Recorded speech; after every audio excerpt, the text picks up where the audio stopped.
Bueno, muy buenas noches a todos. Yo siempre digo que hoy vamos a tener una reunión especial, siempre repito las mismas palabras.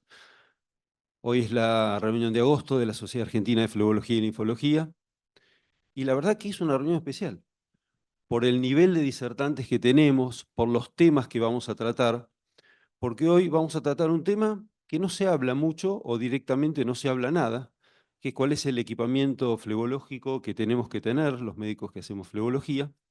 Y, por supuesto, siempre se hablan de nuevas técnicas y también vamos a hablar de nuevas técnicas.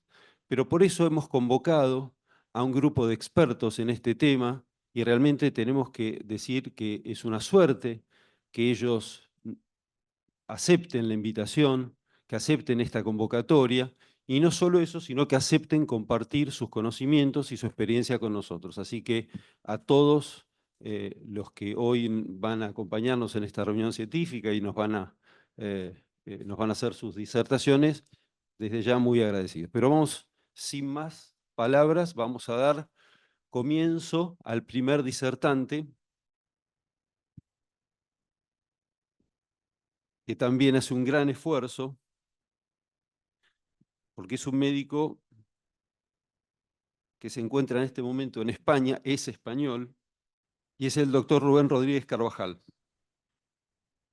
Sí, hola. Muchas gracias, doctor Rubén Rodríguez Carvajal. Permítame que haga una pequeña presentación. Bueno, se me borró. Perdón, un segundo. Ahí está. Bueno, el doctor Rubén Rodríguez Carvajal es angiólogo, cirujano vascular y endovascular, es CEO y fundador del Instituto Vascular y Endovascular Internacional de Marbella, o sea que por ahí hasta hace un rato estuvo en la playa y nosotros estamos acá. Es jefe de unidad en angiología, cirugía vascular y endovascular del Hospital Hospitén Estepona. Así que, doctor, nos va a hablar sobre HIFU, así que le agradecemos mucho y lo escuchamos atentamente. Muchas gracias. En primer lugar, buenas noches a todos. Eh, Disculpen si voy un poco más lento de lo normal, la 1 de la madrugada aquí y ando un poco cansado de todo el día, pero agradecer como no, al doctor Galvarci, a la Sociedad Argentina de Flebología y Linfología, la amable invitación. Les voy a compartir mi pantalla a ver si consigo que vaya todo rodado.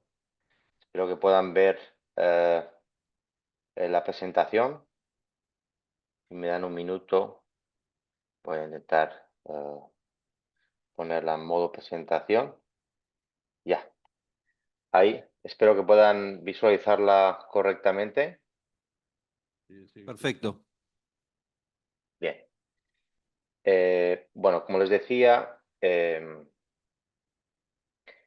decía el doctor Gabaz, les voy a hablar sobre la utilización de equipamientos iFU para tratamientos flebológicos. La presentación ya la hizo el doctor muy amablemente.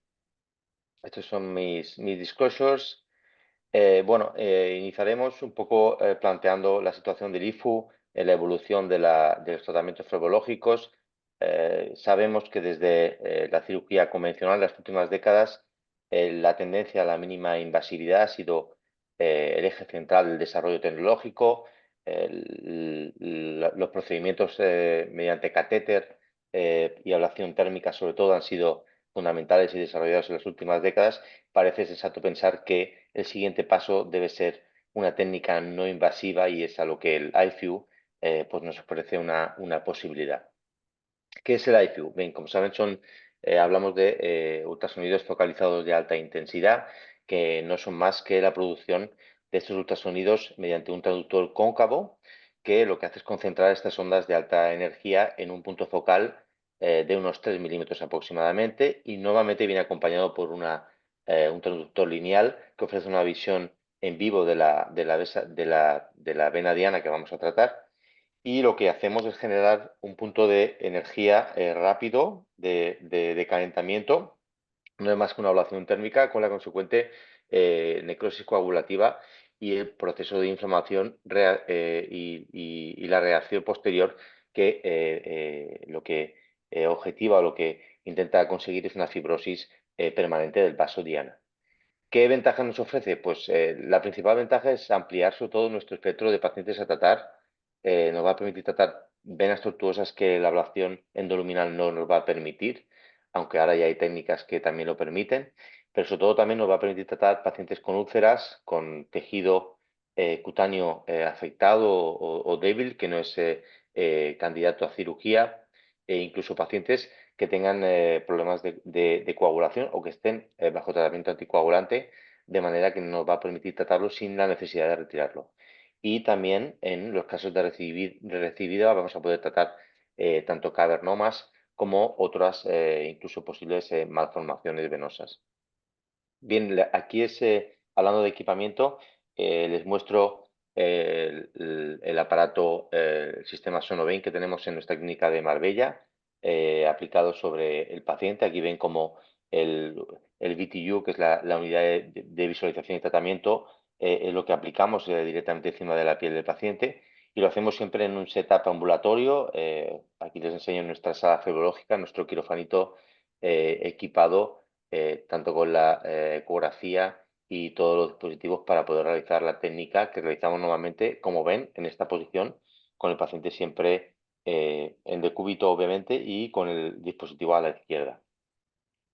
Aquí les muestro una imagen de cómo disparamos la vena en la reacción ultrasonográfica que produce en el visor. Aquí ven cómo es necesario que tenemos que comprimir la vena para poder dispararla, para poder calentarla, ya que el simple recorrido, el simple flujo de la sangre nos produce un enfriamiento progresivo a 37 grados que tenemos que intentar evitar. Y aquí ven representado a la derecha un poco cómo se conifica, cómo se concentran esos Estados Unidos, y siempre hay que tener en cuenta que nos suele dejar una sombra acústica posterior y hay una pérdida de calor también posterior al punto focal que hay que tener en cuenta de cara a los tejidos que pueden estar por detrás de nuestro vaso diana. Bien, como saben, esta publicación muestra, de mi amigo Pablo Casoni, muestra un poco a nivel histológico los cambios de la AIFU en la vena. Ya hay una publicación anterior del 1982 de la Universidad de New Jersey, pero esta muestra cómo en el proceso evolutivo hay un daño de la pared transmural y se produce esa hialinosis con proceso de vacuolización, con posterior fibrosis, como pueden ver en la adición de hematoxina eosina que se muestra en la figura C y D, con lo que muestra que la lesión del IFU es permanente. Y ese calentamiento, ¿cómo evitamos que dañe la piel? Bien, pues con un sistema, con el sistema de enfriamiento continuo que tiene el dispositivo Sonoven.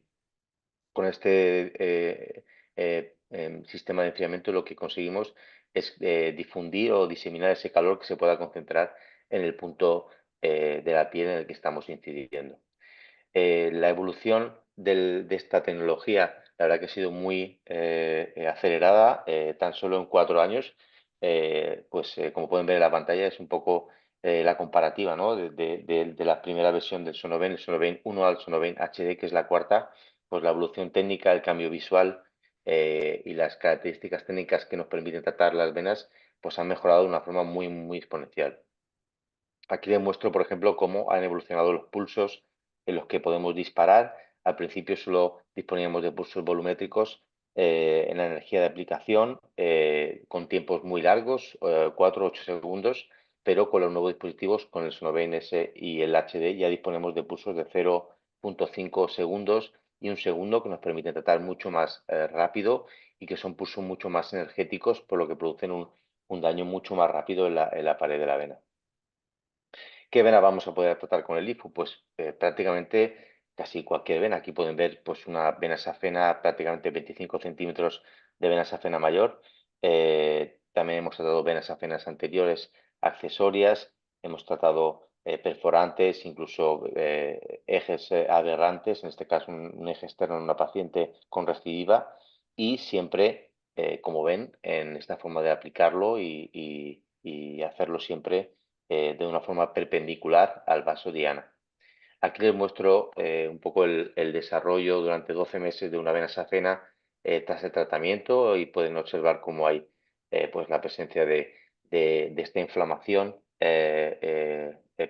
periapenticial y cómo aquí se objetiva la precipitación del endotelio dentro de la vena y de la pared. Y al final, a los 12 meses, pues tenemos esta imagen cicatricial fibrótica como podríamos obtener en otros procedimientos como la ablación térmica endoluminal. Aquí les muestro un vídeo en el que pueden ver también cómo se ven los cambios en una vena safena interna o magna tratada con IFU, proyección transversal y longitudinal. Aquí pueden ver cómo existe esa hialinosis interna en la versión longitudinal, pueden verlo, y cómo hay esa fibrosis en progresión con el estrechamiento del vaso. Aquí es otro ejemplo, en este caso una vena safena menor, una vena safena externa, donde pueden ver la evolución en 6 meses, como en el seguimiento inicial vemos pues, una precipitación también del endotelio dentro, esa lesión permanente del vaso que con el paso de los meses vuelve, evoluciona a esa fibrosis, a esa necrosis coagulativa. Y aquí pueden ver otro ejemplo de otra vena safena, cómo hemos conseguido pues una reducción de las varices en un periodo de 12 meses y cómo tenemos la vena safena, el segmento tratado completamente ocluido, incluso con algunas zonas en las que ya no se diferencia entre el vaso y la estructura del tejido adyacente.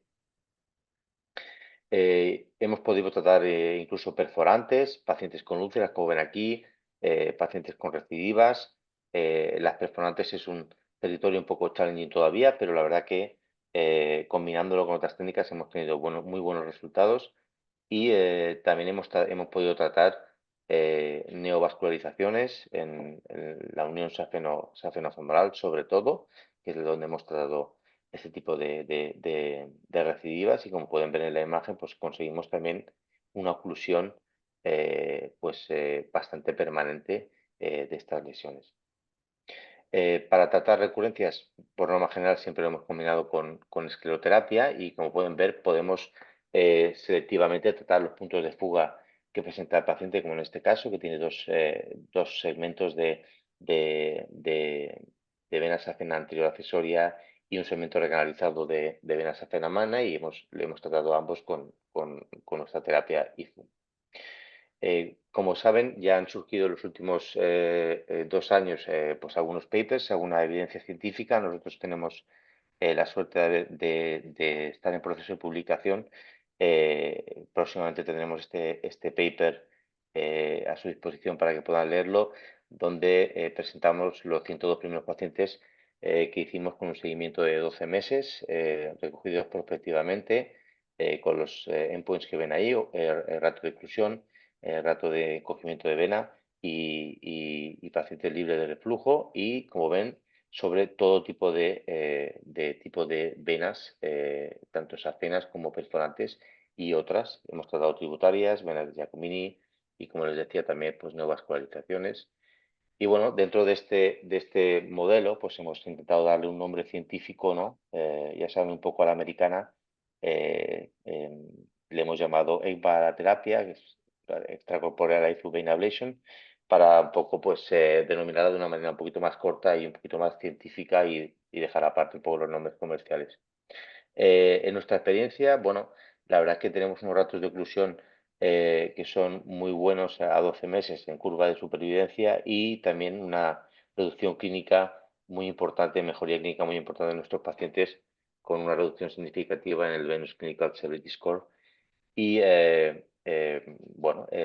todo esto hay que compararlo obviamente con los costes, que es algo que nos preocupa, y es algo que siempre hay que tener en cuenta.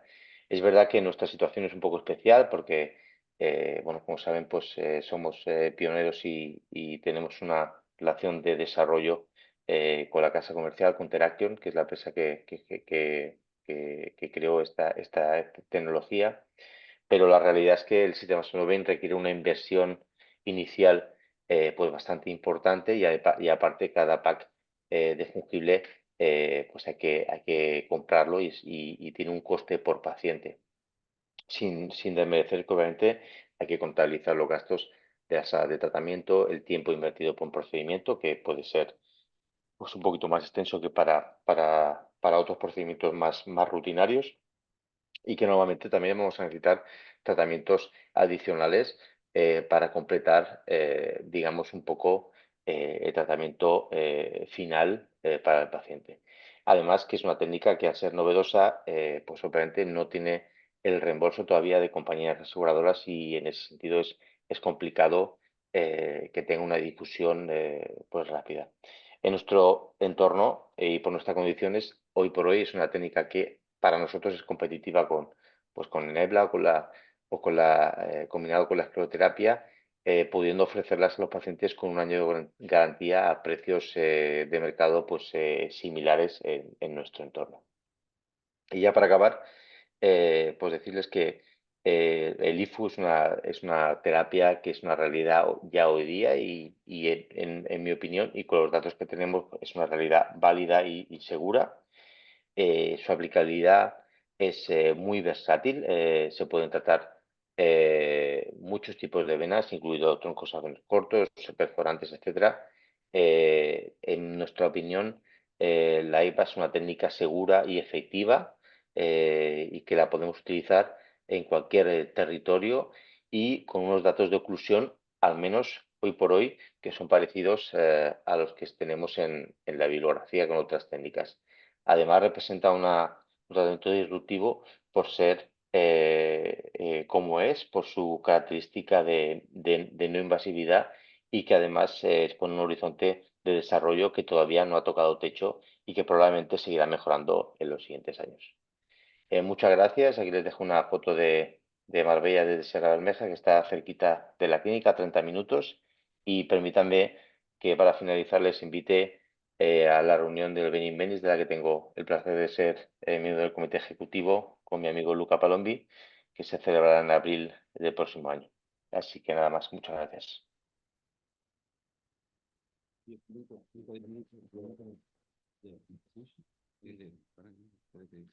Muchas gracias, doctor Carvajal. Realmente muy interesante el método y bueno, un método que se viene hablando, pero veíamos poca experiencia en los operadores y ahora usted nos trae, bueno, su experiencia y esto a nosotros, bueno, nos hace rever otras técnicas, ¿no? Uno, en mi persona, bueno, el láser para mí es lo mejor. Ahora veo esto y bueno, a mí me resulta práctico y me resulta una técnica tal vez un poco mejor que el láser porque ya no utiliza nada invasivo. Por lo que estoy viendo, esto es todo percutáneo. Pero voy a dejar a los comentadores eh, que hagan sus comentarios sobre este trabajo. Doctor Ovelar, si usted quiere acercarse con el micrófono.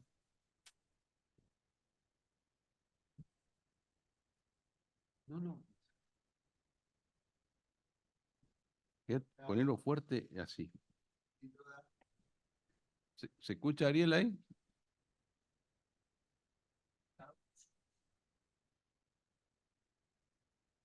Decía que, sí, ¿no? Agradezco al doctor Sí, sí. Carvajal la brillante presentación. Sin duda, se ofrece una nueva alternativa a los procedimientos del arsenal terapéutico que tenemos para todos los problemas venosos.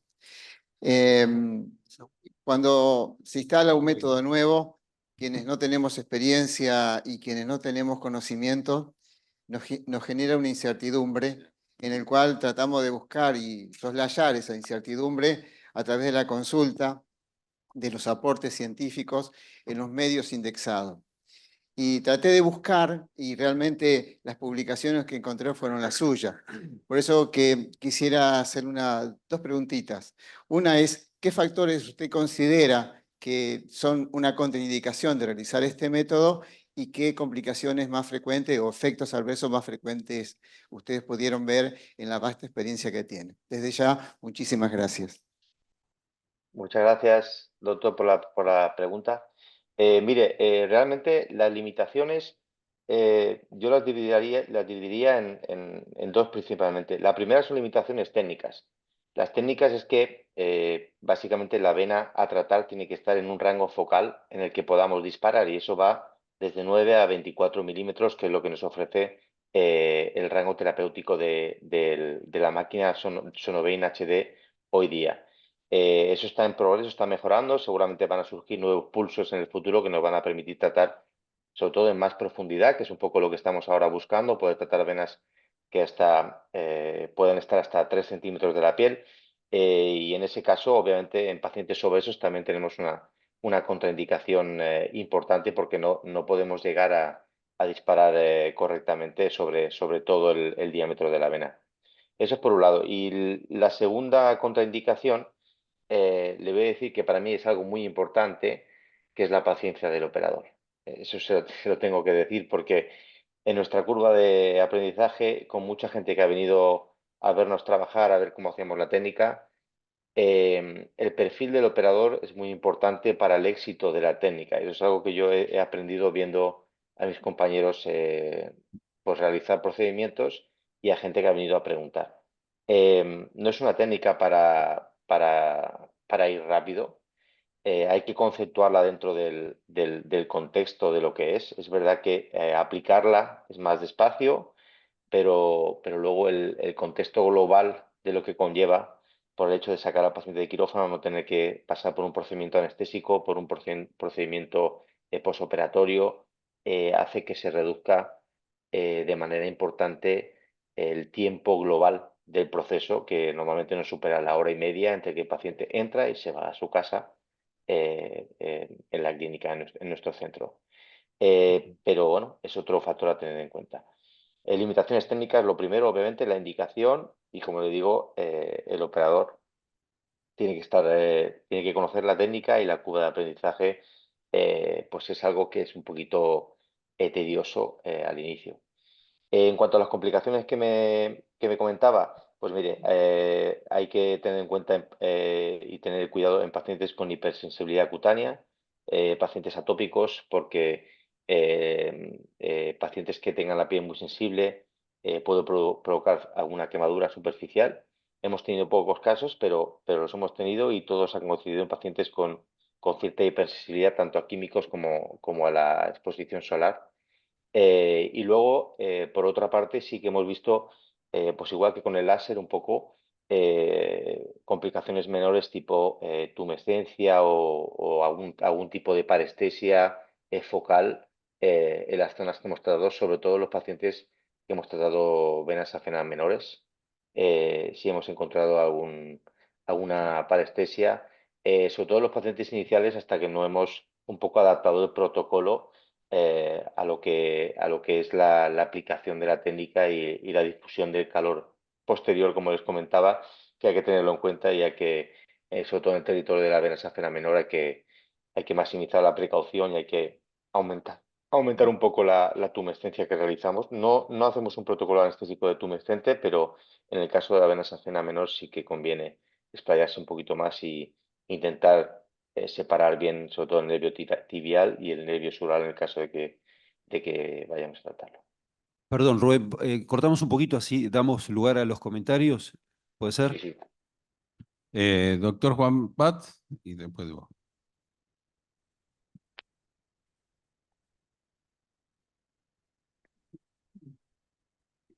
Bueno, felicitaciones por la presentación. Mi pregunta es en cuanto al costo-beneficio y eficacia en cuanto a este tratamiento. No sé si me estás escuchando bien. Sí, le digo. La pregunta es, comparado con tu experiencia con respecto a procedimientos no térmicos, con respecto a este, ¿qué beneficio le encontrás por, hablando de costos, el elevado costo, creo que entendí eso, que tiene este equipo para usar? Sí, bueno, ya como les comentaba en la presentación, el costo-beneficio de la técnica hoy por hoy obviamente no está ajustado porque el costo de la máquina es grande, es decir, son máquinas que no se producen en serie, son máquinas casi de producción de manufactura manual y bueno, y aparte tiene un coste en el fungible también. Para mí lo interesante es la aplicabilidad que tiene, ¿no? Eso compensa un poquito el déficit del coste-beneficio. Se puede aplicar a muchos más pacientes y es una terapia que el hecho de sacar al paciente de quirófano hace que sea atractiva para los pacientes, por lo que el volumen de pacientes que se pueden decidir a tratar puede ser mayor. Pero obviamente no tenemos todavía análisis de coste-efectividad y es algo que tenemos pendiente y que haremos en el futuro. Jorge Plaquín. Muchas gracias, doctor Jorge Plaquín. Tu comentario. Doctor Carvajal. ¿Se oye bien? Sí. Bueno, básicamente el que esté en este lugar presentando una técnica nueva lo expone bueno, a las críticas, pero por otra parte celebro de que esté trabajando con una técnica completamente nueva. Yo creo, yo tuve la oportunidad de estar en el laboratorio de investigación, sobre todo con la parte del láser, y bueno, yo creo que era de esperarse un poco que, por un lado, las radiaciones, ¿no? Como es el láser, como es la radiofrecuencia, y ahora lo que son el hecho de que se concentren en un punto los ultrasonidos, me parece que eso es evolución. Todos sabemos que, bueno, cuando los ultrasonidos, las ondas electromecánicas que los produce el traductor, como estábamos viendo ahí, es obvio que se van perdiendo en cuanto a la profundidad. Por eso, una de las primeras preguntas ya está prácticamente contestada, que es el hecho de usarlo en pacientes obesos o objetivos que están muy en la profundidad. Pero por otra parte, creo que es probable que la evolución lo llegue a hacer no tres focos, sino tres focos en el producto. De todas maneras, probablemente también esto también es combinado con otros métodos como para que sea optimizado, ¿no? Así que verdaderamente creo que es muy interesante. Los felicito y bueno, el tiempo dirá a ver cuáles son las expectativas. Muchas gracias. Gracias a usted. Una pregunta. Yo voy a hacer una pregunta, doctor Rodríguez Carvajal. Primero, ¿anestesia se usa de algún tipo? Sí, sí, tenemos un protocolo de anestesia local que desarrollamos en nuestro centro, pero es un protocolo que consiste en la inyección de un volumen muy bajo de anestético, sobre todo en la parte, dependiendo de la característica de la vena, pero muy pegado a la pared de la vena. Es decir, lo que hacemos es simplemente inyectar rodeando el perímetro de la vena más o menos a un cc por centímetro, más o menos. Es decir, no solemos utilizar más de 2 ampollas de lidocaína al 2%, que es lo que nosotros utilizamos, y lo hacemos pues en ecoguiado dentro del proceso de marcaje del paciente antes del tratamiento. Realmente es un protocolo que es efectivo porque en el trabajo que les presentaba pues tenemos una media de la escala VAS de dolor de los pacientes que creo que no llega a 3 de 10, hablando de dolor periprocedimiento, y bueno, en general es muy bien tolerado. Es verdad, como comentaba el doctor, que los ultrasonidos tienen una reacción a veces un poco interindividual en cada individuo, igual que en la ecografía vemos a unos pacientes mejor que a otros y la resonancia o el rebote de ultrasonido es mejor. En la terapia IFU pasa un poco lo mismo. Hay pacientes en los que es más fácil calentar el tejido más rápido y hay otros en los que cuesta más o incluso tenemos que cambiar las frecuencias y los tipos de pulso para conseguir una optimización del tratamiento. Pero lo que es la anestesia, con muy poco volumen, anestesia puramente local, perivenosa, el tratamiento es muy bien tolerado. Muchas gracias, doctor. Rubén, una última pregunta y después vamos a tener otra disertación y un panel de expertos de todas estas técnicas y el equipamiento flebológico. Y si te podés quedar, yo sé que es muy tarde, porque seguramente va a haber más preguntas después para vos también. Una última pregunta, en realidad son dos en una. ¿Cuánto tiempo tarda o cuánto tiempo tardás vos en tratar, por ejemplo, una safena proximal? En el muslo, ¿cuánto tiempo te lleva? ¿Y qué costo tiene hoy ese equipamiento? 1 hora y media. Vale, pues mira, si hablamos de tratamiento efectivo, Sergio, de IFU, en una safena, vamos a poner una safena estándar, vamos a poner unos 20 centímetros, pues normalmente son unos 45 minutos. Es lo que yo tengo calculado ahora mismo. Depende del paciente. Yo tengo un planteamiento y un approach bastante ablativo. No confío mucho en la hemodinámica porque no lo he sabido hacer bien nunca y bueno, tengo mejores resultados con un abordaje ablativo, pero es verdad que a veces combinando las terapias puedes reducir el tiempo de IFU y puedes usar escleroterapia combinada sin pasarte del volumen de escleroterapia. Es una muy buena combinación y a lo mejor pues, en 30 minutos tratar 15 centímetros de la vena safena y completarlo con otros 15 minutos de escleroterapia y tener al paciente tratado en 45 minutos igual con un tratamiento completo. Al final es un poco la curva de aprendizaje. Lo que más cuesta al principio es visualizar la vena, Sergio, y encontrar una fluidez en tu tratamiento. Esa es lo que más cuesta al principio, porque no olvidemos que estamos disparando de 3 milímetros en 3 milímetros, es decir, cada movimiento del robot automático son 3 milímetros. Entonces eso te genera dudas siempre al nivel de si estoy disparando bien, si estoy en la zona de la vena, si no estoy. Eso al principio es lo que más cuesta lidiar. Y en cuanto al coste, ahora mismo pues te puedo decir que el coste del fungible por paciente son unos $1000, más o menos. Y bueno, $1000 por paciente. Por el pack de fungible que obviamente hay que cambiar en cada paciente porque viene una bolsa codificada y no se puede. La idea sería que se pudieran hacer diferentes pacientes con el mismo set porque al final es percutáneo, no hay sangre por medio, no tendría que haber contaminación, pero hoy por hoy hay que usar un fungible por paciente y pues son eso, cerca de los $1000. Perfecto, muchísimas gracias Rubén. Bueno, te quedás atento a las preguntas que vienen y Sí, vamos a me pasar al quedo con segundo. vosotros. Gracias, muchas gracias. Pasamos al segundo disertante, el doctor Gabriel Buibutov, por favor. El doctor es médico cirujano, flebólogo y además tiene la característica de haber sido exalumno de la Escuela de la Sociedad Argentina de Flebología y Linfología. Así que, doctor, para nosotros el placer es doble y lo escuchamos. Gracias. USB. De aquí. ¿Para conectarlo allá? No, te lo Cablecito. bajó. Acá. Lo voy a poner acá arriba. Sí.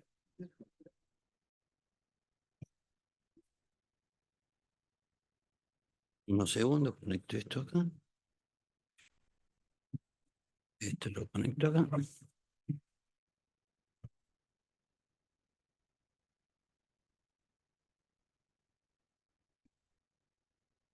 Y lo que se lo dan en concesión, que se lo dan por turno.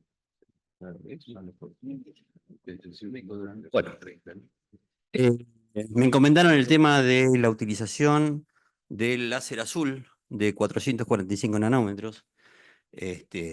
Un aparatito nuevo dentro del arsenal que tenemos nosotros para manejar estéticamente las telangiectasias cutáneas.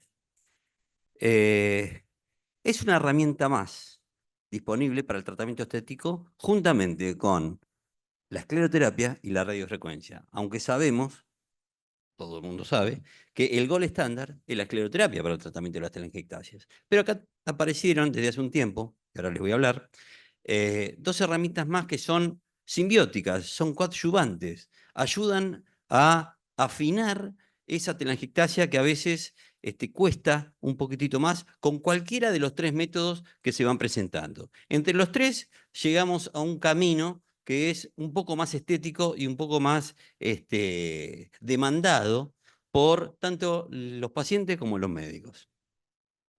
El enfoque que tenemos que hacer nosotros con la utilización tanto del láser con la escleroterapia es un enfoque diferente a lo que veníamos pensando siempre con el tratamiento gold standard de la escleroterapia. Tenemos que ofrecer una alternativa complementaria, diferente y simbiótica, que el paciente lo está requiriendo al método actual. Es un método, digamos, que lo está demandando los pacientes. ¿Y qué piden? Que no usemos agujas, que no duela y que tenga mejores resultados que lo que se vino haciendo hasta ahora.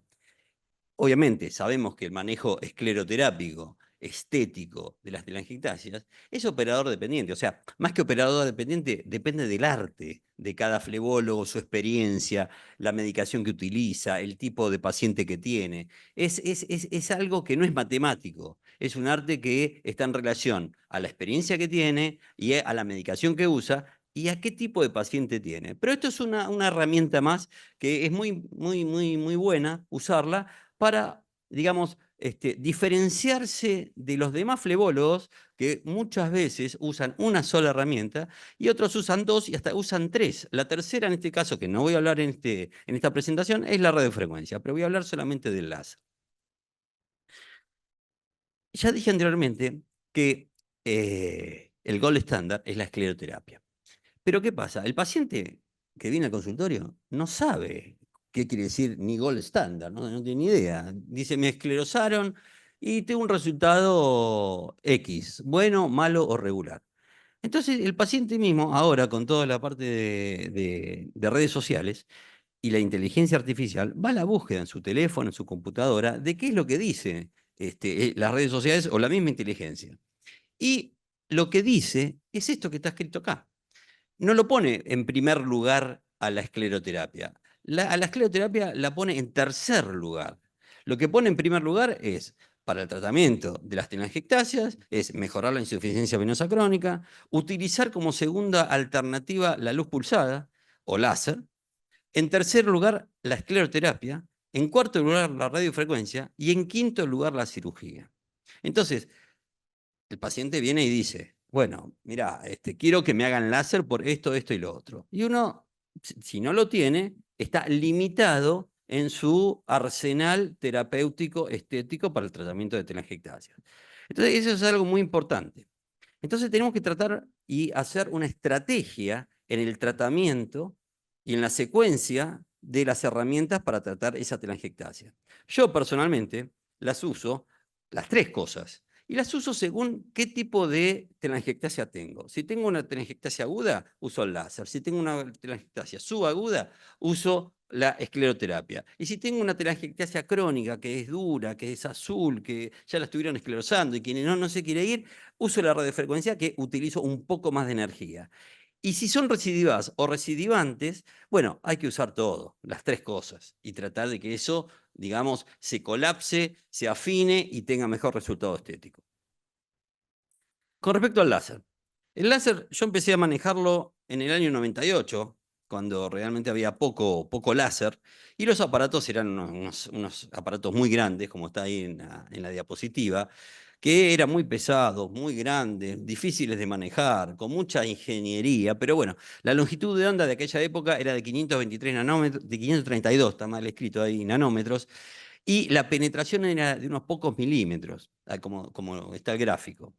Y realmente producían mucha quemadura, eran muy potentes, manejaban mucha quemadura. Y con el tiempo se fueron mejorando y fueron apareciendo otros aparatos en la industria. Por ejemplo, en el 2005, uno de 980, en el 2014, uno se volvió al 532, pero de menor potencia. Y actualmente tenemos este aparato de 445 nanómetros que uno lo puede manejar con la palma de la mano. No es un equipo tan grande ni tan pesado como era antes. Pero, en última instancia, la esencia de la fototermocoagulación es la misma. Es la misma cosa. Lo que se ha cambiado es la penetración y la energía y la potencia que tiene eso.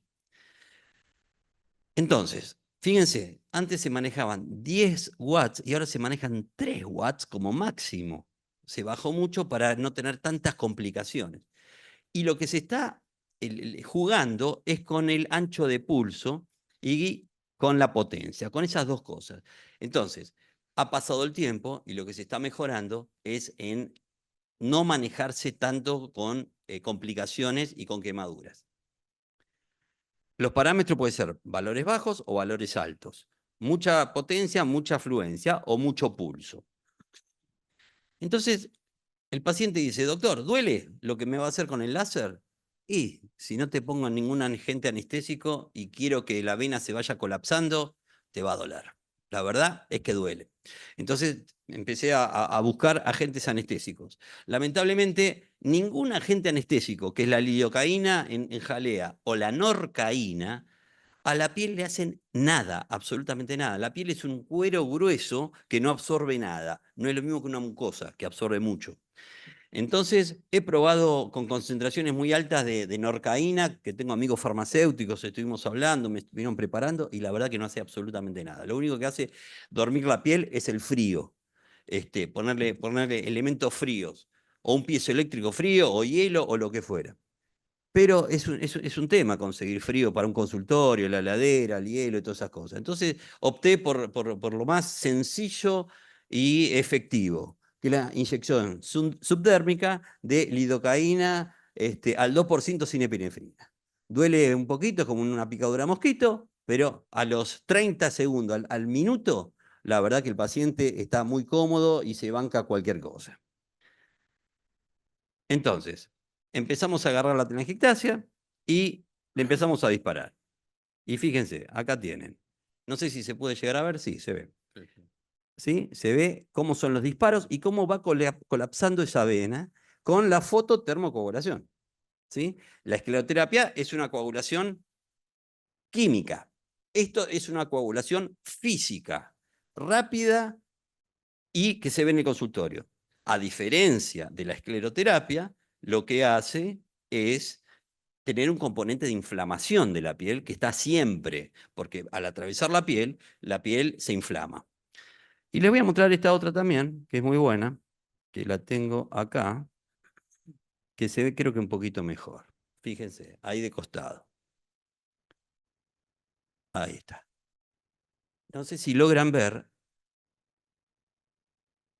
cuando se deja de ver azul el disparo, cómo queda esa telangiectasia, o sea, queda totalmente borrada. Creo que acá se ve mejor que en aquel otro, en este más grande.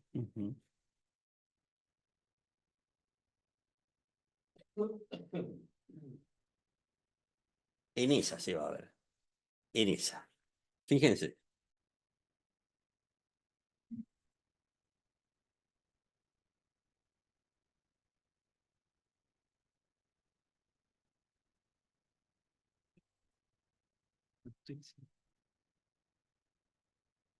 Esas marquitas son las de la silocaína, la inyección subdérmica o hipodérmica.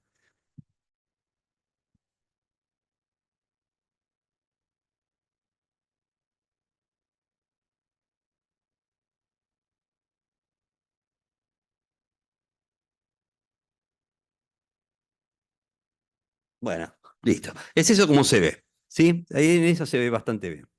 Seguimos con la presentación. Vuelvo a lo anterior. Un minutito. Vuelvo acá. Bueno, se fue. Ahora lo busco, ahora volvemos. Un minuto.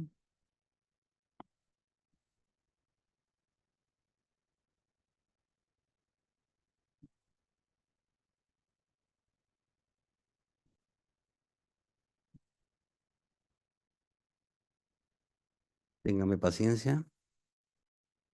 Tenemos toda la noche. No, ya, lo busco y sigo. Lo busco y sigo, pues se fue. Téngame un minuto de paciencia, nada más. Sí, lo estoy pensando. Pero se me fue el archivo y ahora lo recupero. Acá está. Acá está.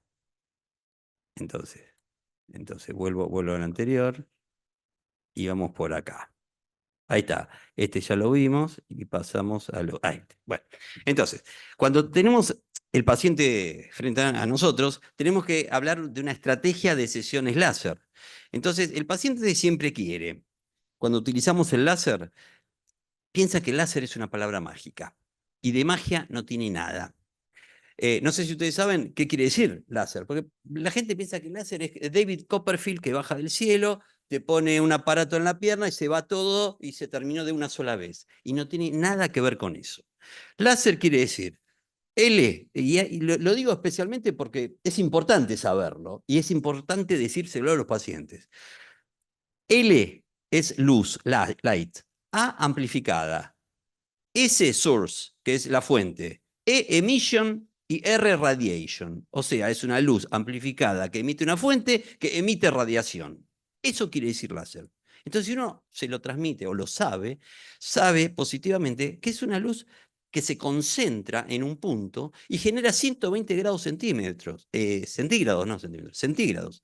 Y esos 120 grados centígrados se pueden modificar 30% para abajo, 30% para arriba, entonces quema de 90 a 150, según como uno pone la potencia del equipo. Entonces, esto es como un horno cuando una cocinera hace una torta. Si la perilla del horno lo pone suavecita, la torta sale cruda. Si uno pone la perilla bien fuerte, la torta sale quemada. Entonces, o puedo no hacer nada, según cómo voy poniendo el spot del equipo, no puedo hacer nada o la puedo quemar. Y ahí entra en juego la experiencia de cada uno, la curva de aprendizaje, que, entre paréntesis, y creo que a todos, cuando uno aprende algo, hace muchas macanas, le salen todas las complicaciones, y por suerte ha pasado el tiempo y las tuve a todas, creo, y casi. Entonces uno va aprendiendo con esas cosas. Entonces tiene que saber dónde ubicarse con la potencia de la pistolita, con el láser, para no tener tantas quemaduras y para lograr un objetivo, digamos, del tratamiento estético correcto. No te puedo creer ¿qué pasó? Acá está, listo. Yo la tengo en mi computadora, pero ahí no está. Ah, Ahí está. Bueno, ahí está. Un minuto, doctor, por favor. Sí. Dígame cuándo sigo. sí, ahora está. Ya está. ¿Ya está? Listo. Bueno, entonces, lo que hay que plantear es, cuando uno utiliza el láser en telangiectasias, es hacer menos potencia, menos quemaduras y más retratamientos. Cosa que el paciente no quiere saber nada, porque cada sesión la tiene que pagar. Entonces, hay que ir con muchas sesiones, nunca plantearle al paciente que es de una sola sesión, es hacer los lugares donde más densamente están las telangiectasias, a donde más están separadas, y complementarlo y explicarle y saber que esto es una herramienta más y hay que complementarla tanto con escleroterapia, cuando hay un tronco más grueso, o cuando a uno le parece que ese vaso tiene que ser tratado con escleroterapia, y con radiofrecuencia también, con las tres cosas. Y uno va pasando de una a otra según su experiencia y según el resultado que va viendo en el paciente. Pero los tres métodos son complementarios entre sí y son simbióticos. Entonces, lo que dice ahí abajo, que es más sesiones y menos quemaduras, es un concepto que siempre hay que tenerlo presente. Los retratamientos. Entonces, nunca prometer que se van en una o dos sesiones, y el término de que dicen todos los pacientes, con el láser usted me la hace desaparecer las telangiectasias. Entonces hay que responderle, yo no hago desaparecer nada. Nadie hace desaparecer nada. Lo que uno hace es hacer un afinamiento progresivo de ese vaso dilatado, porque uno no nace con la telangiectasia. La telangiectasia se va haciendo a medida que transcurre por la vida, con la carga genética, la carga hormonal, el sedentarismo, la obesidad, la multiparidad, todo lo que sabemos que produce una telangiectasia. Entonces, lo que uno trata es afinarla hasta que se hace imperceptible. Tiempo cumplido, doctor. Bueno, ya termino. Entonces, una de las cosas que pasan es, bueno, es esto. Ahí está la foto de los resultados. Acá están los resultados. Y ahí, en esta diapositiva, se ve el caminito blanco. Como el láser, todos los láseres hacen lo mismo, que como efecto complementario, producen competencia con la melanina. Entonces producen un caminito blanco. Y ahí se ve. Hacen afinar la vena, pero le hacen un camino blanco. Por eso es muy importante el categorizar a los pacientes en la clasificación del color de la piel de Fitzpatrick. Entonces, no hay que utilizar la tecnología láser en la clasificación 4 y 5 de Fitzpatrick, que son las pieles oscuras. Hay que hacer una piel clara, porque blanco sobre blanco no pasa demasiado, pero blanco sobre oscuro es un tema. Le hicieron desaparecer la telangiectasia, pero le hicieron un caminito blanco. Entonces, ahí vamos a tener otro problema. No hay que estar contraindicado en ese tipo de piel. La lupa es fundamental para ver bien. hay que ver bien. Sin lupa, a nuestra edad ya no se puede hacer absolutamente nada, y más joven tampoco. Y los resultados. Los resultados hay que tener, generalmente hay que separar las sesiones de más o menos una de otra 3 semanas. Y hay que más o menos planificar entre 3 a 6 sesiones cada tratamiento, para ir tranquilo, no apurado, y tener el background de que el paciente venga al consultorio a hacerse los tratamientos y que vaya viendo que progresivamente se va afinando y no de una o de 2. El costo-beneficio, que es la charla esta. Sí. El costo-beneficio es, el costo del equipo vale $8.000. Este último láser de 445 nanómetros. El tema es que si uno en un año se puede amortizar si tiene pacientes para hacerlo, como todo. En la Argentina, digamos, está muy difícil el tema de la amortización, porque es un país empobrecido y la gente no tiene plata para pagar estos tratamientos. Entonces, hay que pensar bien cómo se amortiza. Pero medianamente, si uno tiene por lo menos 2,06 pacientes semanales para hacer este tipo de tratamiento, va bien. Otro tema importante es la curva de aprendizaje. Como mínimo son 5 años. La curva de aprendizaje es tiempo y dinero.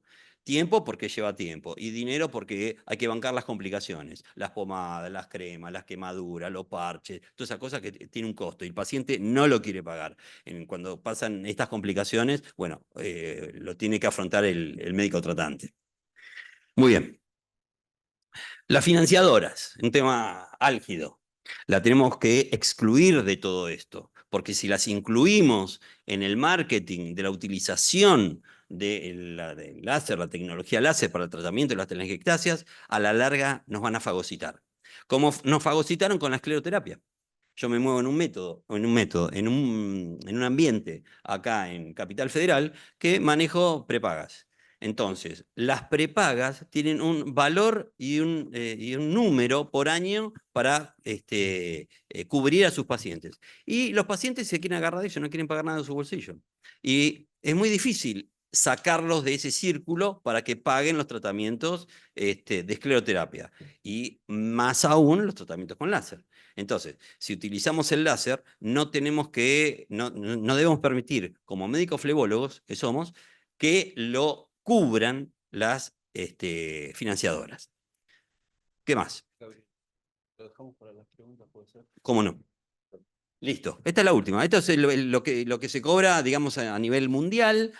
No lo voy a decir. Y las conclusiones es que, como dije antes, es una de las 3 herramientas disponibles, no hay que nomenclarlas, hay que poner un valor equilibrado de honorario entre lo que el paciente puede pagar y lo que nosotros queremos cobrar, establecer un número indeterminado de sesiones y siempre mejorar la insuficiencia venosa crónica.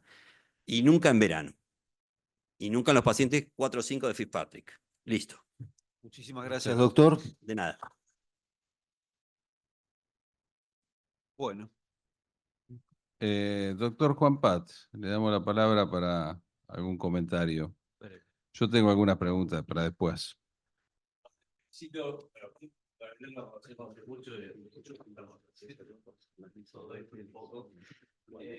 Concretamente, Sí, Yo le digo. mucha diferencia. Perdón, repetimos. Notaste mucha diferencia en este último láser de nanómetro 4. Un poco más. 445. 445 Sí. con respecto a los demás. Y yo te lo vi usar en una oportunidad y lo que vi es mucha multiplicidad de disparos Sí. con respecto a lo que usábamos nosotros con el 980 con el 870. Sí, exacto. No se escucha. No. Bueno, Perdón, Alicia. ¿esto favorece el tratamiento o produce un poco más de lesión?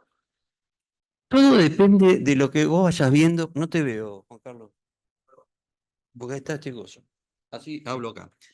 Todo depende de lo que vos estás viendo en ese momento. Todas las telangiectasias no son iguales. Están las rojas, están las azules, que son las nuevas y las viejas. Las viejas son más duras y las rojas son... Sí, y las otras son más nuevitas, son más amigables con el láser.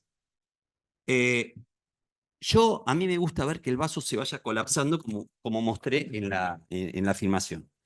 Porque si no, no pasa nada. Absolutamente. Entonces, todo está en relación a qué potencia y qué profundidad vos le das a eso y a la frecuencia. Es todo manejable, es el horno de la cocinera esto. Entonces, hay momentos que le pongo más frecuencia porque veo que el vaso se colapsa. Hay momentos que le bajo la frecuencia porque me estoy dando cuenta que estoy quemando mucho. Entonces, es un juego. Estoy jugando. Hay veces que le doy más a la frecuencia y a veces que le doy un poquito más de potencia. Y nada más. No sé si te contesté la pregunta. Acá, Juan, este. La pregunta concreta era en cuanto a cuando hacer los disparos, Sí, no hay pausa. Eso significa que la piel se va recalentando. sí. La pregunta es, porque lo hacíamos y creo que seríamos más o menos el mismo método, lo hacíamos Sí. con una pausa entre disparo y disparo que enfriaba la piel. En este caso te veo que disparás muy Más, seguido. sí. ¿Eso no Sí. genera más lesión? Genera lesión, sí, genera. Sí, genera. Pero esa Respecto a lesión, lo de otro, ¿no? sí, pero muchas veces genera lesión, pero la cascarita después se cae y el vaso está bien colapsado. Porque no nos olvidemos que lo que hace el láser es exfoliar, saca capitas superficiales de la piel. Y vos te das cuenta cuando ves el caminito blanco de una piel muy brillante. La piel muy brillante quiere decir que le sacó capas de la piel. Le das pomadas cicatrizantes, le das pomaditas con vitamina y no pasa nada. El resultado que estamos buscando es el colapso del vaso. ¿Sí? Es el colapso del vaso. Y el colapso del vaso lo logramos. Muy bien. Y en la resistencia lo complementa con escleroterapia, lo complementa con radiofrecuencia. Claro, eso, pero ¿Sí? ¿puedo hacer otra pregunta? Rápido. En cuanto en los pacientes, ¿cuántas veces utilizar las dos cosas? Simultáneo, ¿no? Estamos hablando. Esclero láser Sí, sí, sí. ¿O escleroradiofrecuencia? o esclero ¿Y más radiofrecuencia? radiofrecuencia. A todos. Bien. Porque los métodos voy pasando, o sea, ninguno es exclusivo, ninguno. A los tres, a los tres. De nada. Bueno, si no hay ningún otro comentario más, doctor, muchísimas gracias por su presentación, muy interesante, y llamamos a los panelistas para que suban y los vamos a ir presentando. Por favor, el doctor Juan Pat, adelante, por favor.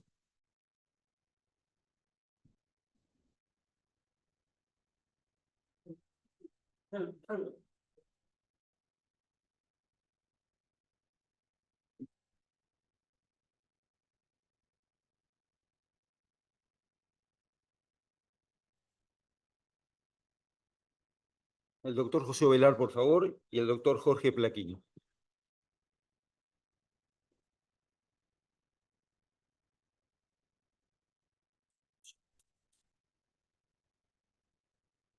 Bueno, los vamos a ir presentando. Esta es una mesa de debate acerca de las tecnologías que tenemos que tener, el equipamiento que tenemos en el consultorio.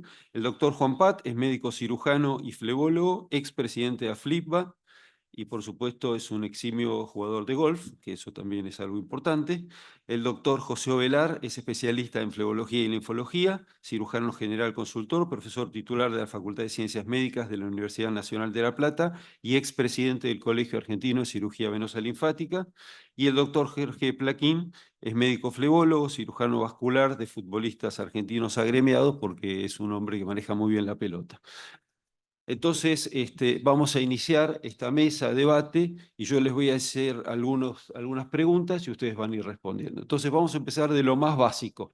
Por ejemplo, en la Flebosuite o el consultorio del médico flebólogo, ¿qué equipos de iluminación se requieren si es que se requiere alguno? Doctor Pat.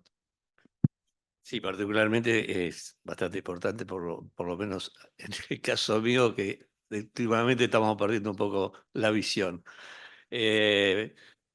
Yo uso generalmente ciaríticas de pie y portátil, por supuesto, no de techo. Y últimamente son lupas con luz LED. Eso sería para mí el equipamiento que más resultado me ha dado.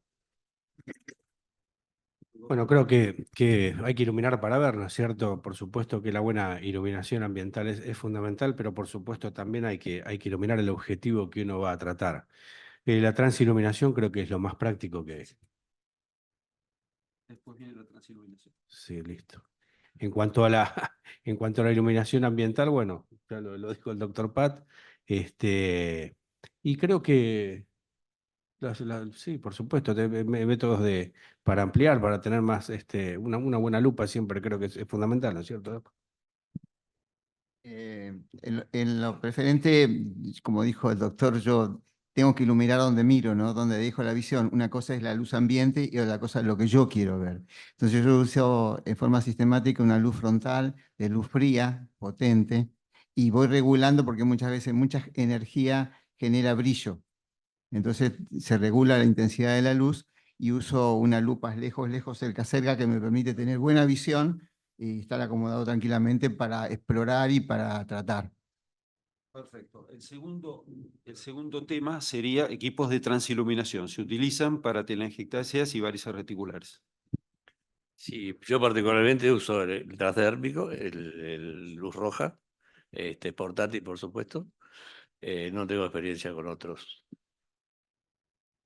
Bueno, creo que en cuanto a la transiluminación, bueno, hay varios aspectos. Tenemos la luz blanca común, la luz blanca cálida que suele dar más contraste y a veces la combinación con el rojo suele hacer bastante contraste. Hay un aspecto adicional para las lámparas de transiluminación que es el pulso. A veces el tema el hecho de pulsar la emisión para la transiluminación genera mejor contraste. Algo así parecido a lo que ocurre como cuando uno es iluminado por una luz estroboscópica, donde se ve bien el objetivo y se oscurece el fondo. La transiluminación la utilizo a veces por punción directa y a veces para asistido. Marco donde está la reticular y me resulta mejor y noto que tengo más seguridad para inyectar el vaso. Tengo un comentario. Sí. Con respecto a la transiluminación, la gente nueva que empieza con esto tengan en cuenta que no da profundidad. Entonces hay que tener esa experiencia de llegar al vaso, aunque lo está viendo, a veces hay que tener en cuenta a qué profundidad está el vaso para poder llegar. Muy bien. ¿Alguna experiencia en equipos de realidad aumentada? Ninguna. Bueno, yo no de realidad aumentada, sino iluminar con infrarrojo y capturar imágenes con cámaras sensibles al infrarrojo. Eso por ahí lo que hace es, por supuesto que mejora el contraste y ubicar vasos que tienen dificultades, sino que por ahí un poco también evita el tema de perder la profundidad del vaso, ¿no es cierto? Porque sobre todo uno ve diferencias en cuanto a los vasos más profundos y superficiales. No, en alguna oportunidad utilicé banda de goma para congestionar el vaso y en el momento que lo efectuaba, un asistente lo aflojaba la banda de goma. No, pero virtual no. Camilla articulada, camilla común, camilla eléctrica. En el caso mío es una camisa articulada, pero no eléctrica, manual. ¿Qué ventajas tiene? Y sobre todo la posición. Y en cuanto a, sobre todo en pacientes añosos con alteraciones, a veces en cuanto a la posición acostada, eso resulta bastante incómodo para algunos y además puede producir mareos cuando se sienta o se levanta. Y eso permite en mucha gente con ese problema estar mucho más cómodo y más relajado para el tratamiento. Siempre he usado la camilla horizontal común.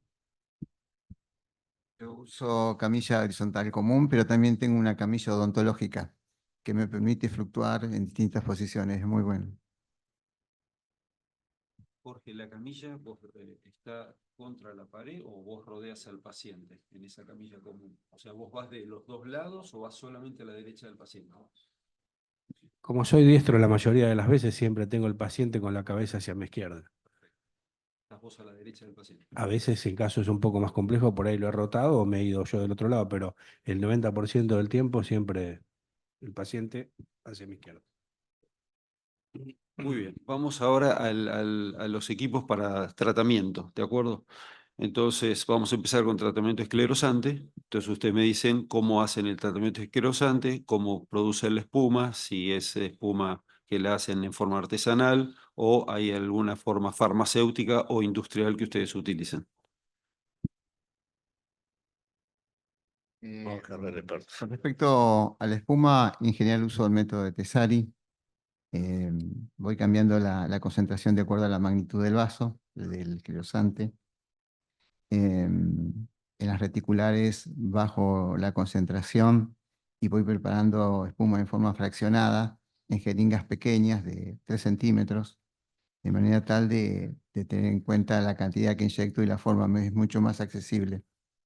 Con respecto a lo líquido, en la telangiectasia que me permite tener un buen acceso, uso jeringas de 1 centímetro con la aguja de 32 G por medio, lo cual me permite llegar a vasos muy chiquititos, con mucha seguridad, y si se extravasa me doy cuenta enseguida y no hay mucho volumen y no hay lesión de piel.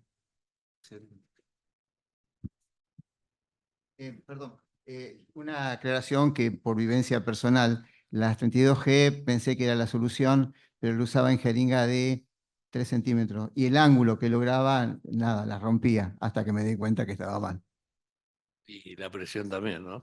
No, no sé. Necesitaba más presión para por el diámetro. Perdón, tenía esa sensación, por eso es que nunca la usé. Y cuando me di cuenta del ángulo, que estaba muy por encima, que no le podía entrar en paralelo a la vena, empecé a usarla de 1 centímetro y esperar lo que dice Juan, que tengo que mandarle... No, la verdad. Es más, cuando tengo resistencia sé que no estoy. Fluye. Perdón, otra cosa. No tengo que cargar toda la jeringa. Un poquito. La voy recargando a medida que voy haciendo. Cargo poco, mando, cargo poco, mando. Es engorroso, pero es seguro y eficaz.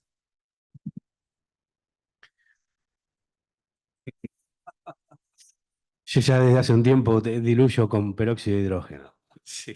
diluyo con agua oxigenada. Y ya debo tener más de 2000 casos. Y bueno, quizá ahora cuando venga el Congreso Mundial vamos a mostrar las estadísticas y los resultados. Verdaderamente, lo que para mí al principio comenzó siendo algo por ahí osado, ¿no es cierto?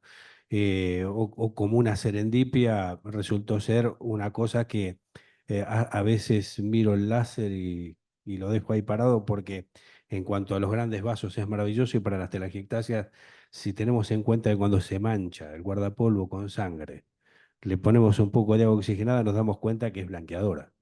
Entonces, eso es muy notable. Por otra parte, he escuchado grandes maestros que han hablado en esta institución que decían, y sobre todo los brasileños decían, no hay que hacer regiones, ¿no es cierto? No hay que inyectar mucho. Esto se inyecta poquito y la propiedad que tiene el peróxido de hidrógeno es hacer una difusión en los vasos con muy poquita cantidad y lograr resultados muy buenos y duraderos.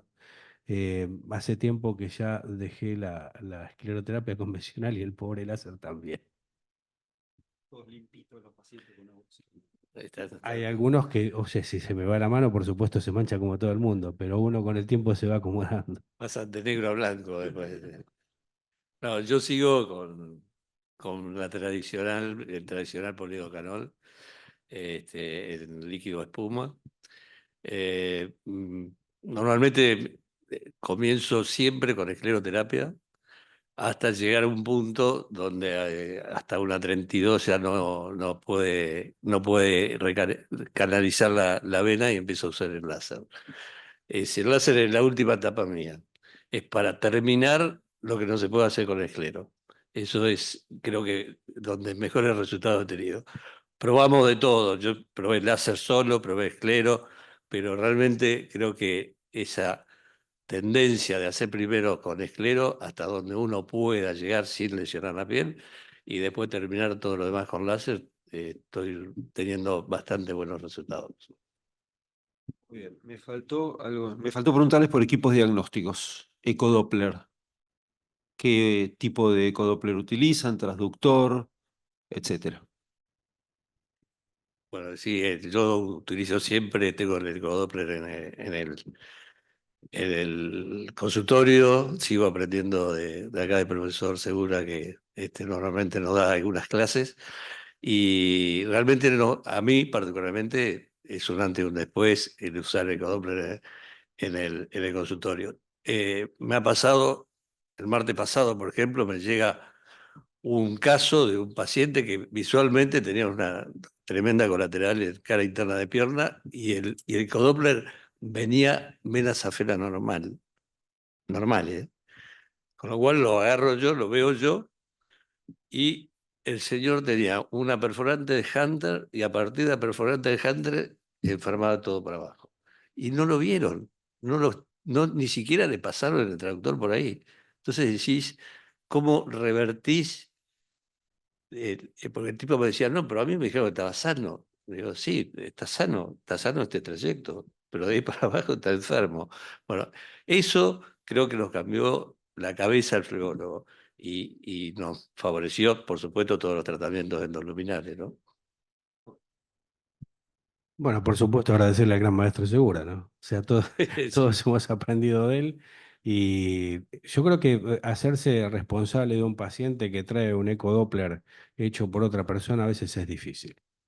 Es obvio de que el ecodoppler lo tiene que hacer uno mismo, uno va a encontrar lo que tiene que tratar y bueno, por supuesto que tiene un estudio que se hace en el consultorio y después el otro que se hace o en el campo operatorio o quizá en el mismo momento de la escleroterapia, pero es fundamental hacerlo uno. Yo tengo un equipo Sonosite portátil con un transductor lineal de 12 MHz que se ve muy bien, uso un Alpinion, uso un Esaote, uso varios equipos en diversos lugares. Hoy por hoy estamos viendo que equipos que no son de marcas conocidas, que están mostrando unas imágenes que son verdaderamente comparables a los grandes clásicos, ¿no es cierto? Pero técnicamente eso es fundamental. Yo creo que lo resaltable es que lo tiene que hacer uno mismo. No, sin duda. Lo que pasa que nosotros, tanto en lo que le preguntamos al paciente, en relación a lo que dice Juan, y en lo que examinamos, elaboramos una hipótesis. Y esa hipótesis la tenemos que diluir con una metodología de estudio. Y lo que pasa es que quienes hacen los ecodoppler son especialistas por imágenes y por ahí no interpretan la enfermedad del paciente, o muchos cardiólogos también lo hacen, y como dice Jorge, yo no puedo hacerme cargo de lo que dicen los demás, y menos aún encarar un tratamiento. Entonces, por eso el estudio, yo le explico eso a los pacientes, digo, hágase el estudio. Si nos sirve, nos va a servir, y si no, no nos sirve. Yo le voy a decir, porque para diagnóstico creo que se puede hacer en cualquier lugar bien hecho, pero para tratamiento no, porque yo necesito un mapa, necesito una cartografía para ver por dónde empiezo y cómo sigo.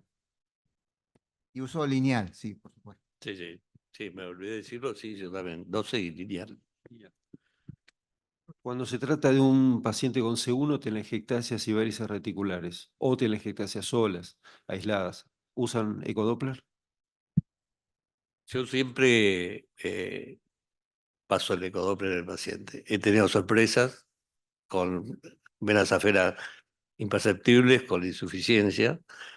Eso después se trata o no se trata. Eso va a depender un poco de lo que nos dé el ecodoppler y digamos, la insuficiencia a lo largo de la vena que tenga. Generalmente cuando es una insuficiencia leve, yo espero, se hace un ecodoppler a los 6 meses y si hay cambio, bueno, ahí se actúa. Pero si es un C1 con una pequeña insuficiencia leve de esa vena, queda como está. Solo trato lo superficial. Quiero agregar algo, perdón. Me ha llegado, hablando de los ecodoppler, me ha llegado muchas veces ecodopplers con insuficiencia de esa vena, que cuando la ves es una insuficiencia normal. Perdón, es una vena safena normal. Yo creo que también hay que tener en cuenta la honestidad de cada uno. Creo que hay que ser honesto con uno mismo y con los pacientes, porque por forzar un tratamiento, por querer hacer algo, por querer cobrar un poco más, estamos haciendo muchas cosas extrañas en esta especialidad. Bueno, veo, Juan, que insistís en dejarnos sin tema a todos los demás, pero bueno, básicamente yo creo que lo que sí utilizo, vos decís, cómo uno se planta frente a una reticular o una telangiectasia. Creo que a mí siempre me ha dado un muy buen resultado el verlo o analizarlo del punto de vista de cómo hace Franceschi, ¿no es cierto? Donde hay un punto de fuga, una ectasia y una reentrada. Es difícil encontrar una reentrada donde tenemos una gran difusión de telangiectasia. Por algún lado está reingresando la sangre, ¿está? Pero el punto de fuga yo creo que es lo fundamental en encontrar. Ya sea que uno lo vaya a tratar con láser o con escleroterapia, pero el punto de fuga creo que es lo primero que tenemos que buscar. Muchas veces cuando el tamaño del vaso lo permite, uno lo busca con el ecodoppler y si se puede hacer una micro ecoesclerosis, la hago, ¿no es cierto? Pero ese es el objetivo. Por otra parte, diferenciar si es venas que son reticulares que están en el plexo subdérmico papilar o verdaderamente reticulares pegados a la fascia o a la base, ¿no es cierto? Esas son más fáciles ubicarlas con un transductor de alta frecuencia. Doc. No, la respuesta es sí, siempre. Y sobre todo en algunos casos que en aquellos miembros que están afectados al miembro izquierdo. Creo que en ese caso, el primer examen es con el transiluminador, donde podemos encontrar, como alternativa, obvio, que hay una acentuación del lado izquierdo que del lado derecho, sobre todo en la cara posterior del muslo. Si vamos hacia arriba, vamos a ver algunas reticulares o algunas fugas extraspelvianas. No son varices grandes, son muy pequeñas. Glúteas, obturatrices, guarda. Y si uno entra a preguntar o mirar, a veces el miembro izquierdo es un poquitito más grande que el derecho. No consultan por estética, insisto en esto, o por pacientes que han hecho tratamiento y fueron rebeldes al tratamiento. Entonces ahí es indispensable el ecodoppler. Generalmente vamos a encontrar una safena normal, absolutamente normal. Pero ¿qué pasa?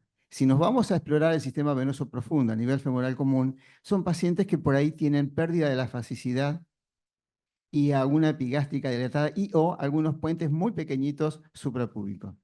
Eso para mí es un parámetro de pedir un angiotac. Y hemos encontrado síndrome de Nutcracker y fenómenos de Nutcracker que empezamos a hacer el tratamiento explicándole a la paciente que tiene un sistema venoso hipertenso y que el problema está arriba en la pelvis y acceden y vamos adelante.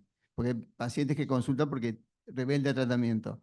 Y con esa metodología y otros detalles más, encontramos cuadros de compresiones pelvianas bastante importantes. Por eso la respuesta es siempre sí.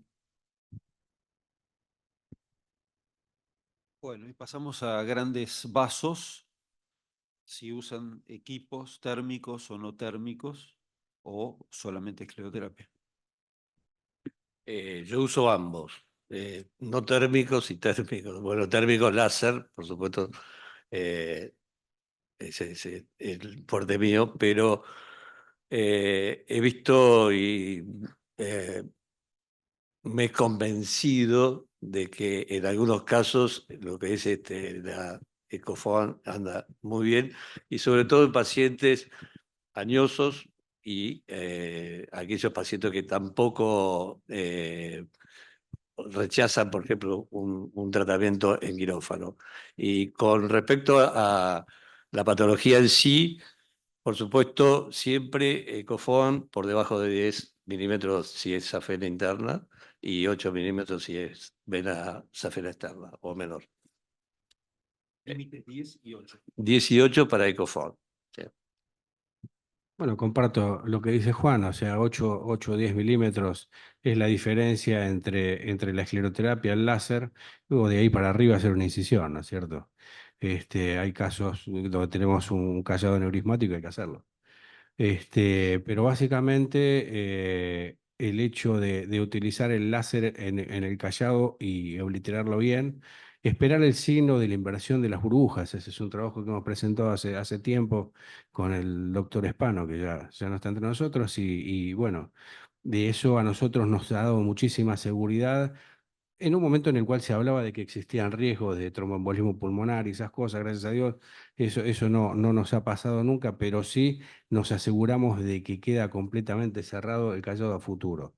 El uso después o sea, yo en la actualidad lo combino con espuma o con foam de peróxido de hidrógeno y también comencé a utilizar la llave de 3 vías y también le puse Varixio. O sea que básicamente me han dado muy buenos resultados cerrando bien el callado y tratando el resto de los vasos y de las accesorias con la escleroterapia con espuma de peróxido y Varixio. Todo en el mismo momento. Sí, nada, yo soy un cirujano devenido a escleroterapeuta, porque me ha demostrado que la esclerosis con espuma es realmente efectiva. Sin duda que hay algunos casos con vasos muy grandes que son para cirugía, coincido con los doctores, pero también tenemos experiencia hospitalaria de hacer aneurisma venoso con escleroterapia ecoguiada. Muy asistidos, muy controlados y hemos tenido buenos resultados. Pero, insisto, no es para hacerlo en un consultorio porque necesitas un sistema de apoyo por las dudas. Pero realmente hemos tenido buenos resultados respecto de eso. Yo creo que de la escleroterapia con espuma, la que mejor responde es la safena externa, porque está en un compartimento anatómico neurótico que tiene una compresión natural. El tema es dónde uno la inyecta y cómo la inyecta. De hecho, es muy común ver una safena externa que da una colateral y de abajo se achica. En esos casos, yo me pego muy cerca de la afluencia, va, sube y baja y se resolvió el problema con una aplicación. Y si de último no fue, le haces un toque. Realmente he tenido muy buenos resultados, coincido con Juan también, eso de la perforante de Hunter en mi sistema de aprendizaje, en mi curva de aprendizaje. Yo tenía el concepto de ser cirujano. Si voy al punto de reflujo, le hago acá, le hago la espuma, anulé la vena. Viene la señora a la semana con un coágulo ahí en la afluencia y de ahí para abajo la venita vivita y coleante, estaba casi igual, quizá un poco más chica. Y de ahí aprendí que la esclerosis no es lo mismo que la cirugía, si bien uno tiene que llegar al punto de reflujo, porque no son elementos aislados, no son compartimentados, están integrados, el sistema venoso está todo integrado. Una vena se alimenta de las colaterales, es un sistema de red que una se enferma. Está bien, le damos a esa, pero tenemos que asegurarnos de que lleguemos en toda la esclerosis. De hecho, yo probé esto que decían la safena externa con la safena interna y no da el mismo resultado en la safena interna porque dan colaterales muy largas. Entonces, si uno empieza con el método tipo Asbal, de abajo hacia arriba, pero bien de abajo, el resultado es increíble. Última pregunta y vamos a dar lugar al debate, a las preguntas y preguntas en general para los dos disertantes que hemos tenido y para este panel de lujo que tenemos también. Kit de emergencia para tener en el consultorio. Sí, siempre, siempre, con todo eso.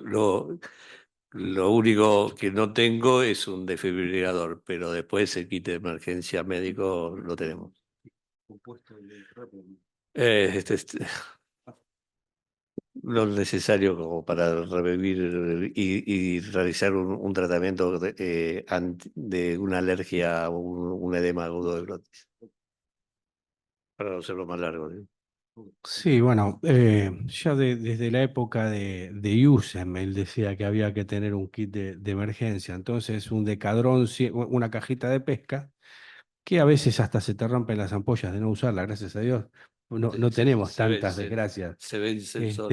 Y se vencen y a veces de llevarla se rompen, pero el Decadrón, la adrenalina, ¿está? Y técnicamente muchas más cosas no te hacen falta oxígeno. Sí, sí, por supuesto. Yo creo que además del kit de emergencia, que coincido y lo tengo, pero emergencia es para la alergia el que yo tengo. Yo tengo algo que para mí es más importante, que es el área de emergencia. Que tengo en el consultorio un área protegida. En La Plata hay sistemas de ambulancia que vos pagás una cuota mensual y te protege la zona. En mi consultorio tuve un paro, pero no porque yo la estaba tratando y me hizo un paro. Vino a hacer rehabilitación la señora Disney, que lo vio el kinesiólogo, hizo un paro al toque, ni bien llegó. Llamamos a la ambulancia, le hicimos el RCP, estuvieron en 10 minutos. En 10 minutos armaron en el otro consultorio una sala de internación de terapia intensiva, unos monstruos. La llevaron y los familiares me dicen, qué suerte que el paro lo hizo acá, porque si sigue en la casa se moría porque vive sola. Yo, ¿te imaginas? Por eso el área protegida es fundamental y más que el botiquín, porque nunca, en medicina lo que te pasa no te pasa en 1000 años, te pasa en un segundo. Sí, área protegida tenemos también. No, es que no estamos tan desamparados. Bien, una sola pregunta de acá del chat. Todos coinciden. Bueno, ¿cuánto FOAM inyectan en safena interna suprapatelar insuficiente y si usan cantidad estándar o de acuerdo al diámetro de la vena?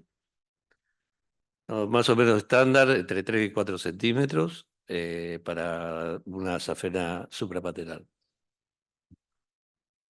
Yo tengo las 2 jeringas para hacer espuma o por ahí para preparar el variccio. Tengo 1 centímetro cúbico de HPD al 1% y le pongo 3 partes más de peróxido de hidrógeno. Lo pongo en el sistema de variccio y bueno, se llenan como 3 jeringas. Ocurre que lo pongo muy, muy despacito bajo guía ecográfica. Entonces comienza un espasmo que prácticamente se cierra. Entonces, cuando veo que ya alcanzó las proximidades del callado desde el punto de punción, dejo de inyectar. No se utiliza más de 1/3 de la jeringa, de 3 centímetros. Yo utilizo, de acuerdo a los estándares de seguridad, un promedio de 8 centímetros cúbicos de espuma, generalmente al 1%, y como es un método repetible, el paciente se le explica. Yo digo, tu seguridad es mi seguridad, nunca más de eso. Bueno, algunos comentarios o preguntas de los temas que hemos tratado o para los panelistas. Jorge. Coincido. Vení.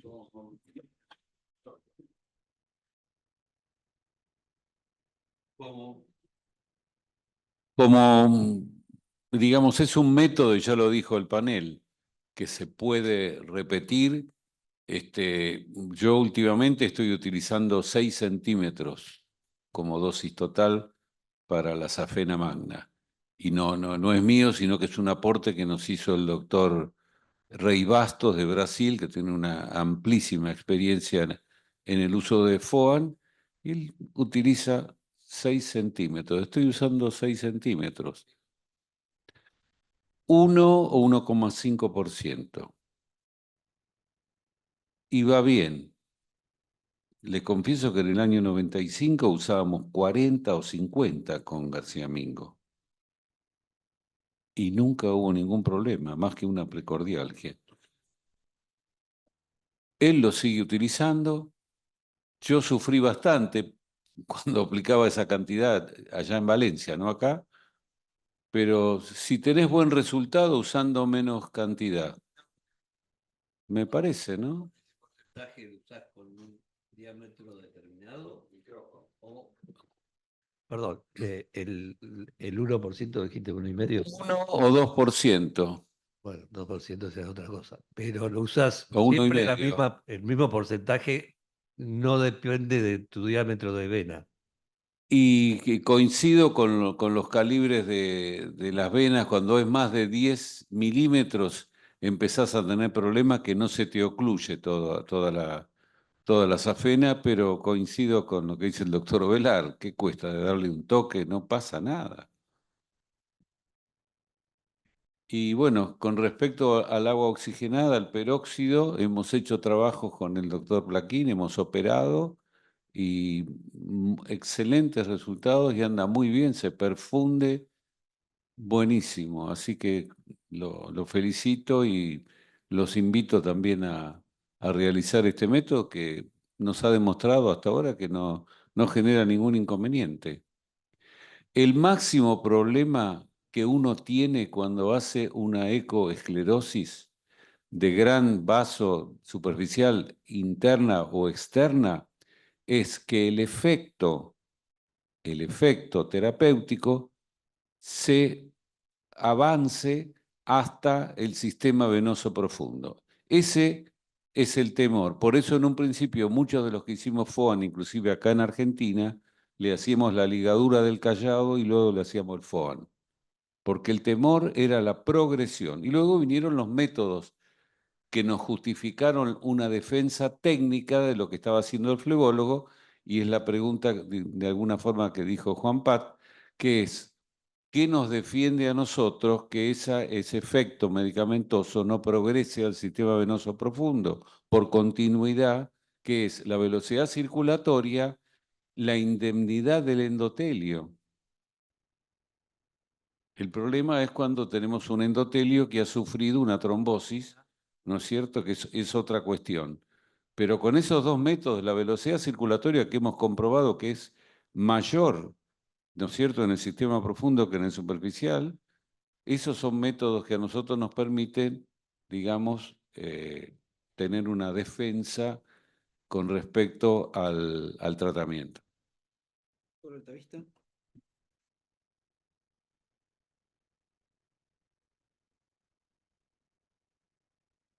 Hola, sí, bueno, felicitar a los expositores, a los comentaristas. Solamente un aporte, bueno, por supuesto usted también. Es un aporte, más que nada algo que estoy comenzando a hacer en virtud de la experiencia del doctor Alain Monfreux de Francia, que está modificando en realidad el tipo de la burbuja. O sea, la relación aire-líquido, aumentar esa proporción y disminuyendo la concentración del producto, tenemos resultados similares. De esa manera evitamos usar concentraciones altas que nos pueden llegar a provocar mayores complicaciones. La relación hasta 1 en 8. Con ambos métodos, con el mismo método que utiliza Monfreux o el método de Tesari, que es con el método de la llave de 3 vías. Pero bueno, es simplemente un aporte porque realmente los resultados son a considerar. Un comentario nada más. El método de Monfreux, la calidad de la espuma no es la misma, mi concepción. ¿Está? O sea, una cosa es un método de hiperpresión con la llave de 3 vías o con una guía de suero, mientras que el método de Monfreux es en vacío, entonces no, en mi concepción no produce la misma calidad de la espuma. ¿Puedo preguntarte algo? También no perdés mucho, porque lo he probado y me he dado cuenta que se diluye muy rápido. Pierde la estabilidad muy rápido. Cuando usás mucho aire. ¿Puede pasar eso? Por supuesto que depende de la concentración que estás usando, porque cuanto más concentración tiene, más surfactante tiene el producto. En concentraciones bajas, obviamente, es más difícil lograr espumas secas, pero para el tratamiento de grandes vasos, realmente funciona y funciona bastante bien. Sí, no, hasta el 2%, porque ya el 3% a veces no es necesario. En cuanto al volumen incluso, como dijo el doctor Segura, los volúmenes cada vez se están usando incluso menos, debido a que en realidad hay que esperar el espasmo de la vena. A veces cuando son diámetros muy altos, que inyectábamos volúmenes importantes de esclerosantes y la espuma se ubicaba en el techo de la vena, si uno espera un tiempo, vamos a ver que hay un pequeño espasmo Hay que tener esa paciencia y después volver a reinyectar. O sea, hay que esperar ese espasmo para volver a reinyectar sobre un vaso que ha perdido su calibre. Y ahí vas a ver que no vas a inyectar más porque obviamente va a llegar el producto. Siempre hay que considerar que el producto no llega al profundo, ¿no? Perdón, eso pasa cuando haces varias funciones, tenés que colocarle un váter antes porque si no después no la encontrás ni... No, el último comentario de mi parte que me parece que también hay que considerar en cuanto a los tratamientos, es cuando la vena safena externa desemboca en un tronco común con la vena gemelar. Muchas veces en la época de no tener los ecodoppler, uno ve una venita en la cara interna de la pierna, le hacía un líquido o espuma y resultaba que termina con una trombosis gemelar. Por suerte, las trombosis químicas son diferentes de las trombosis patológicas, de las otros tipos de trombosis, ¿no? Que no migran, generalmente no migran. Entonces, en esos casos, yo utilizo el ASVAL, que creo que es un muy buen recurso, con anestesia local, obviamente en quirófano, y disminuye el diámetro de la safena y se resuelve la cuestión estética también. No, no, creo que no se habló mucho, es sobre los métodos híbridos con respecto al láser y espuma en forma simultánea. Creo que, bueno, con Eduardo tuvimos un poco de experiencia en eso y lo que se logra es reducir los riesgos de cada procedimiento. O sea, se usa menos energía láser y menos porcentaje de espuma. Y con eso creo que tuvimos bastante buenos resultados. Bueno, dos preguntas quedan del panel, perdón, de acá del chat y terminamos. Hay un doctor, Marcelo Sandoval Villagómez, desde Bolivia, que les pregunta por cuánto tiempo recomiendan terapia compresiva post-escleroterapia, no aclara de qué tipo de vaso está hablando, y si prefieren vendaje elástico o medias de compresión. Y por último, hay una pregunta del doctor Carvajal que todavía está despierto y esperándonos, así que la vamos a dejar para lo último y cerramos. Con respecto a la compresión, depende de qué tratemos, si tratamos troncos grandes o telangiectasia. Nosotros, nada, a grandes rasgos, lo que generamos es un proceso cicatrizal, entre comillas, para definirlo de alguna forma. Y ese proceso es muy intenso en las primeras 72 horas. También poder comprimir una safena interna, el muslo, es muy difícil. Pero no obstante, me da una tranquilidad espiritual de hacerlo por lo menos por 3 días. En la pierna es mucho más fácil, safena externa no tiene historia. Prefiero la venda porque se controla mejor la tensión, inclusive el paciente la puede controlar mejor, y una venda de baja extensión y compresión excéntrica y concéntrica, eso sí. En un principio había visto trabajar al doctor Shadek y no utilizaban vendas. Y resulta que en la actualidad me encuentro con que no sé si las francesas no tienen problemas de pigmentación, pero las nuestras sí. Entonces sí utilizo vendas elásticas, uso medias, de preferencia la venda elástica, por lo que dice el doctor José Velar, que es mucho más práctico, al menos para el médico, colocarlas, ¿no? En el caso de las telangiectasias, venas chiquitas, una cuestión que es estética, por ahí 4 o 5 días de vendas y nada más durante el día. Cuando ya pasamos a vasos más grandes, por ahí 15 días, cuando tengo que tratar una safena que tiene métodos combinados, como habíamos hablado recién, a veces hasta lo llevo 4 semanas. Sí es característico que cuando uno tiene la paciente con muslos gruesos, porque es obesa y queda por fuera de la venda un segmento, quedan hematomas y marcas. Eso prueba que hace falta medio de compresión, ¿no? No, yo en grandes bases, por supuesto que sí, uso venda elástica tanto con eco o con láser. 3 días, no, todavía no logro tus resultados sin ninguna venda, pero sí, durante 3 días y después, bueno, medias de compresión.